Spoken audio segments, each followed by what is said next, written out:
இன்னைக்கு அவருடைய மரணம் வந்து அது இயற்கையான மரணமா நாம் சொல்ல முடியாது.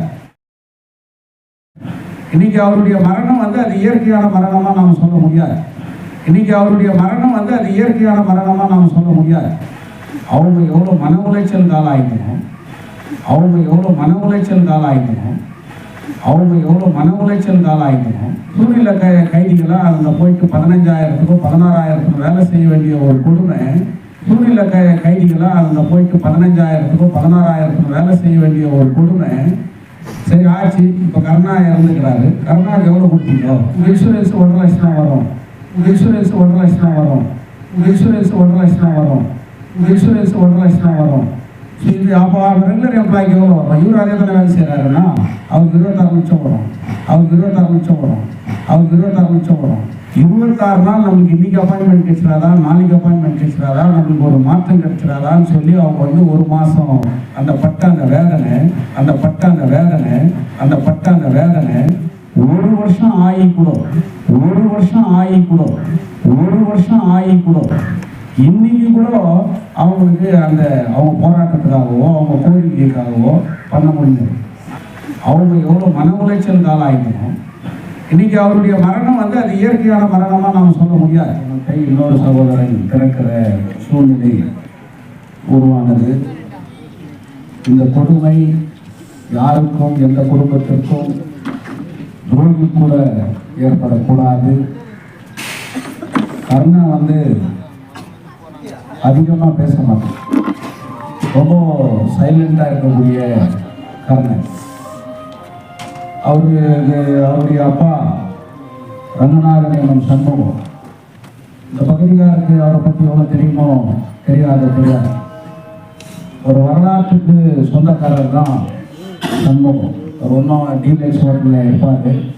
நான் அவர் டெய்லி பார்க்காம போட்டு போனாங்க. நான் அவர் மறையும் போது ஒரு இரங்கல் எழுதும் போது எங்கள் அப்பா அவருக்கு மாவீரன் சண்முகம் அப்படின்னு எழுதுனார். நான் என்ன இவர் மாவீரன் எழுதுறீங்க அப்படின்னு சொல்லிட்டு, நான் ஏஎஸ் பிளாக்கில் மாறி கொடுத்தல பிறந்தேன். அவங்களும் அந்த காலத்தில் அந்த பகுதியில் தான் வாழ்ந்துருக்கிறாங்க. அப்போ அவர் ஒரு நினைவை வந்து அவர் சொன்னார். இன்னைக்கு கருணா மகன் கண்கலங்கிறத பார்க்குறோம், கருணா மனைவி கண்கலங்கிறத பார்க்குறோம், கருணாவுடைய மகள் கண்கலங்கிறத இன்னைக்கு நாம் பார்க்குறோம். எங்கள் தாத்தா 64 ஏர் கிளாஸில் இறங்கும்போது எங்கள் அப்பாவுக்கு வயசு 10, SSLC படிச்சுருக்கிற நேரத்தில் இந்த ஊரில் திருக்கதியாக யாருமே இல்லாத கண்கலங்கி நின்று இந்த ஊரை விட்டு நாங்கள் போகிறோம் அப்படின்னு சொல்லும்போது அவருக்கு துணையாக நின்னது, அவரை உருவாக்குறது, அவரை வளர்த்தாளாக்குறது, கம்யூனிஸ்ட் கட்சியில் ஒரு சிறந்த தலைவனாக உருவாக்குறது, பேச்சாற்றல் எழுத்தாற்றல் எந்த ஆற்றலும் இல்லாத ஒரு சண்முகம் அவர் தான் என் கூட நின்று எங்கள் அப்பனா நின்று என்னை உருவாக்கினார் அப்படின்னு சொன்னார். நான் கூட தமிழ் மீடியம் தான் படித்தேன். ஆனால் அவங்க அப்பா என்கிட்ட டீலக்ஸில் பேசும்போது ரொம்ப பெருமையாக சொல்வார். என் 3 புள்ளியும் நான் இங்கே வேற ஒன்றுக்கிட்ட இந்த காங்கிரஸ்காரங்கிட்ட அவர் பேசும்போது என் 3 புள்ளியும் நான் வந்து மாணிக்கமாக பெற்றேன், நான் எல்லாருமே இங்கிலீஷ் மீடியம் படிக்க வச்சோன்னா என் பசங்களை எப்படின்ட்டு அவர் சொல்வார். அதில் பார்க்கும்போது தன்னுடைய பிள்ளைகளுக்கு எதுக்கு எப்படி எங்கள் அப்பா கம்யூனிஸ்ட் கட்சி தலைவரை பேர் வச்சாரோ அதே மாதிரி அன்றைக்கி இந்த கொள்கை மீதும் இந்த நாட்டு மீதும் பற்று கொண்டு அந்த வெளியில் தன்னுடைய மகனுக்கு அவர் ஸ்டாலின் என்ற பேரை வச்சார். நீங்கள் உலகத்திலேயே வந்து ஒரு 5 ஆண்டு திட்டத்தை இப்படி தான் ஒரு நாடு இருக்கணும், ஒரு பிளானிங் கமிஷனு இப்படி தான் அப்படின்ற ஒரு திட்டத்தை உலகத்துக்கே அறிமுகப்படுத்தணும்னா ரஷ்ய நாட்டினுடைய ஸ்டாலின். அதை தான் இன்றைக்கி உலகமே பின்பற்றி அப்படிப்பட்ட மிகப்பெரிய தலைவர்களுடைய தன் மகனுக்கு வச்சார்.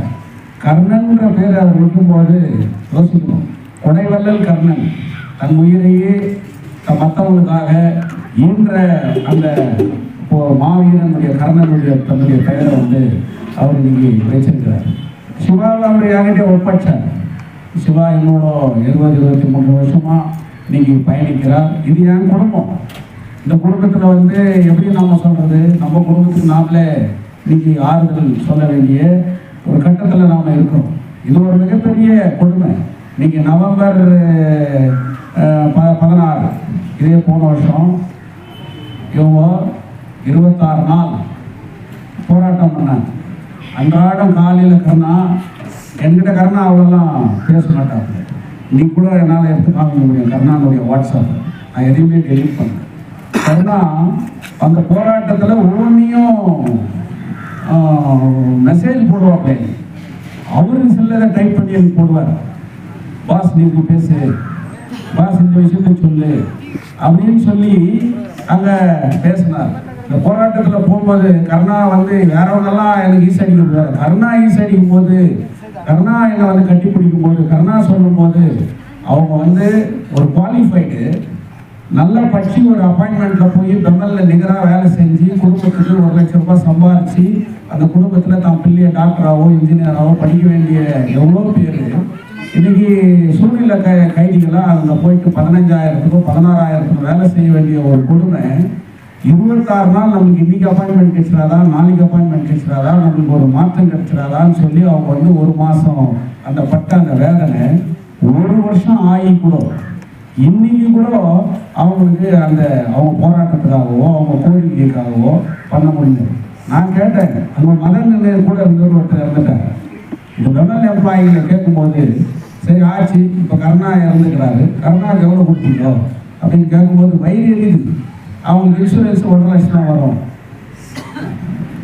அப்போ ரெகுலர் எம்ப்ளாய்க்கு எவ்வளோ வரும்? இவர் அதே தானே வேலை செய்கிறாருன்னா அவருக்கு 26 லட்சம் வரும்.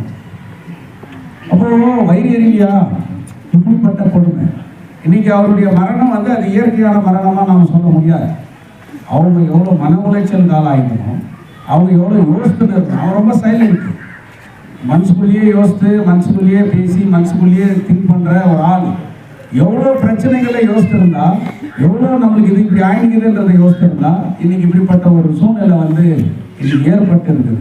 அதனால நான் என்ன சொல்ல வரேன் அப்படின்னு சொன்னால், அவங்க 2 பிள்ளைகளும் நீங்கள் உங்கள் அப்பாவை மனசில் வச்சுக்கணும். உங்கள் அப்பா மறைஞ்சிட்டாரு அப்படின்றத நீங்கள் கூட வச்சுட்டு, இது ஒரு ஆக்சிடென்ட் ஆச்சு, ஆக்சிடென்ட்டில் நம்ம அப்பா இப்படி ஆகிருக்காரு, அவரு உங்கள்கிட்ட எப்படி பழகிருப்பாரு, கருணா என்ன ஆசைப்பட்டிருப்பாரு, கருணா தான் பசங்களை எப்படி படிக்க வைக்கணும்னு சொல்லிட்டு இன்னைக்கு ஆயிருக்காரு பண்ணியிருப்பாரு அப்படின்னு சொல்லிட்டு பண்ணணும். கருணா தன் தாயை கடைசி வரைக்கும் கூட வச்சுக்கினாங்க. அண்ணன் தம்பிங்க அவ்வளோ ஒற்றுமையாக இருந்தாங்க. 3 பேர் இன்னைக்கு ஒருத்தர் சமைத்தவர் இல்லை. அந்த அளவுக்கு இன்னைக்கு என்ன பண்ணாங்க. அந்த அம்மா அன்னைக்கு அழும்போது கருணா என்ன கட்சி வரைக்கும் பார்த்துக்கலானே அப்படின்ற ஒரு சூழ்நிலை இன்னைக்கு இருக்குது. அதனால எந்த காரணத்தை கொண்டும் படிப்பு அந்த பசங்க ஒரு வைராகியமாக எடுத்துக்கிட்டு நாமும் படிக்கணும், நாமும் உயர்ந்து நிற்கணும்.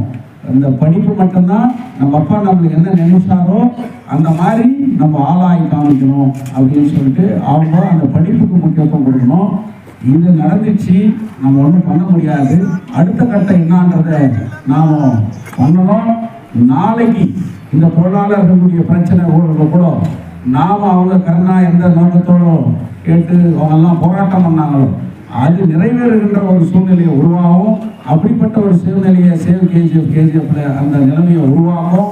அப்படி உருவாகும் போது அவருக்கு சேர வேண்டியதெல்லாம் கூட கண்டிப்பாக இந்த குடும்பத்தில் அவங்க மனைவி அவங்க பிள்ளைகளுக்கு வந்து சேரும். அதே நேரத்தில் மனசு உடையாமல் அவங்க வந்து தன் அடுத்த கட்டத்தை போகணும். இதுக்கு கருணாவுடைய தாய் அவங்களோட எப்படி கருணாவோட நீங்கள் இருந்தீங்களோ அதே மாதிரி இன்னைக்கு நம்ம கருணா இருக்கிறோம் அப்படின்னு நினச்சிக்கின்னு நீங்கள் அந்த பசங்களை தேர்த்தி நீங்கள் ஒரு ஆளுக்கு உருவாக்கணும். என்னுடைய நான் ஒரு பிள்ளை உங்களோட இருப்பேன். இந்த வீட்டுக்கு எது ஆனாலும் சரி, எந்த சூழ்நிலை ஆனாலும் சரி நான் இருப்பேன். என்னால் முடிஞ்சது எல்லா விதத்திலையும் உங்களுக்கு சப்போர்ட்டாக நான் இருப்பேன் அப்படின்னு சொல்லி இந்த நிகழ்ச்சியில் எவ்வளோதான் சொன்னாலும் சரி எனக்கே மண் கலங்குது. அவன் எப்படி இருந்தான், எப்படி பேசுவான், இதெல்லாம் இருந்தாப்புல இன்னைக்கு இல்லை அப்படின்னும் போது நாம் வேற விஷயத்துங்களெல்லாம் இங்கே பேசுறது வேணாம். அதனால இந்த குடும்பம் அண்ணன் தம்பிங்க 3 பேரும் இருந்தாங்க. இன்னைக்கு ஒருத்தன் இல்லை, இன்னும் 2 பேர் ஸ்டாலின் சிவா கண்டிப்பாக கருணா பசங்களை கைவிட மாட்டாங்க. பிள்ளைகளா இன்னைக்கு உருவாக்குவாங்க. அவங்க நாளைக்கு உயர்ந்து நிற்கும் போது சொல்லணும், இவங்க கருணா பசங்க இவங்க இந்த நிலைக்கு உயர்ந்துருக்காங்க. அவங்க ஒய்ஃப் டீச்சர், ஆனால் அவங்க இன்னைக்கு அந்த பசங்களை ஒரு நல்ல எஜுகேஷனுக்கு கொண்டு வரணும். மைசூர் மைன்ஸில் சின்ன குழந்தையிலேருந்து அந்த குடும்பத்தை பார்த்தவன், அவங்க குடும்பம் எல்லாமே எங்களுக்கு தெரியும். அதனால நம்மளுக்கு ஒரே ஆயுதம் வேறு எதுவுமே இல்லை, நம்ம படிப்பு தான். அந்த படிப்புக்கு நம்ம முக்கியத்துவம் கொடுக்கணும்னு சொல்லி கருணா பசங்களுக்கு எல்லா விதத்திலையும் நான் ஆதரவாகவும் சப்போர்ட்டாகவும் இருப்பேன்னு சொல்லி 2 வார்த்தை பேசி என்னுடைய உரையை நான் முடிக்கிறேன்.